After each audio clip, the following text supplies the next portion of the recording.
Bonjour et bienvenue sur la chaîne YouTube de la Médiathèque des Avenirs. Aujourd'hui, j'avais envie de vous présenter un auteur qui est particulièrement mon préféré, ou un de mes préférés en tout cas, parce que j'en ai beaucoup en fait aussi des préférés. Et cet auteur s'appelle Max Ducot. Je l'ai découvert avec son premier album qui s'appelle Jeux de piste à volubilis. On est dans l'architecture et on est aussi au cœur d'un suspense architectural. C'est l'histoire d'une petite fille qui trouve une clé dans son bureau et se dit que cette clé lui fait penser à une sculpture qui a au-dessus de la porte d'entrée. Donc elle va voir et en fait, de pièce en pièce, on va découvrir cette magnifique maison. Donc ça, c'était son premier album qui m'a beaucoup émue et qui m'a vraiment transportée. Donc je trouvais que l'auteur était déjà très intéressant, déjà par ses illustrations, par ses textes doux et très merveilleux. Voilà. Ensuite, il a écrit L'ange disparu. Là, on est plus au cœur de l'art.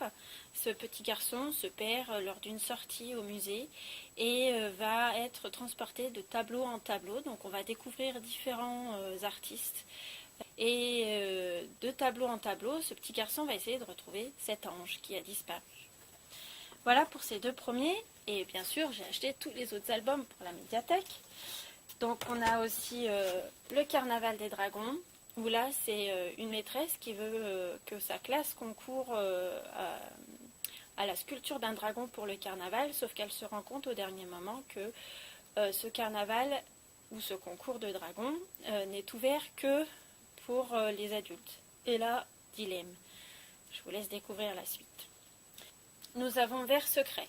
Vers secret où là on découvre des jardins à la française sublimes, magnifiques, toujours avec un suspense parce que ça nous emmène de jardin en jardin, de sculpture en sculpture et toujours avec des illustrations aussi fines, aussi délicates que j'aime beaucoup.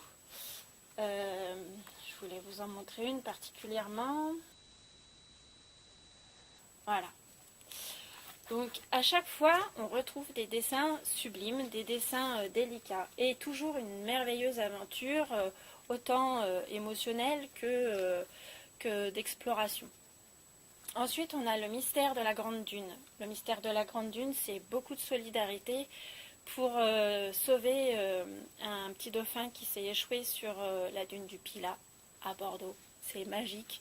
C'est peut-être impensable, c'est peut-être inimaginable, mais Max Ducot l'a imaginé et c'est vrai que cette histoire, elle est magnifique aussi. Elle est très belle. Et puis, l'un de ces deux derniers, Mille était une fois. Celui-là aussi, il est magique parce que dans cet album, on peut se raconter 1000 histoires et on peut continuer à imaginer l'histoire qui commence.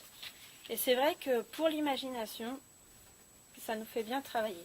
Donc voilà, c'est sous forme de trois bandelettes. Sur un côté, les illustrations, sur l'autre côté, le texte. Et on imagine ce qu'on veut.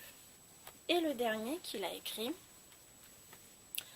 Le Royaume de minuit. Donc c'est l'histoire d'un jeune garçon qui est dans une école fabuleuse, mais qui est un peu perturbateur, qui sait pas trop, et puis il se laisse enfermer dans son école. Et là, il va découvrir quelque chose de fabuleux, et finalement, il va plus trop se laisser enfermer dans les écoles à la fin.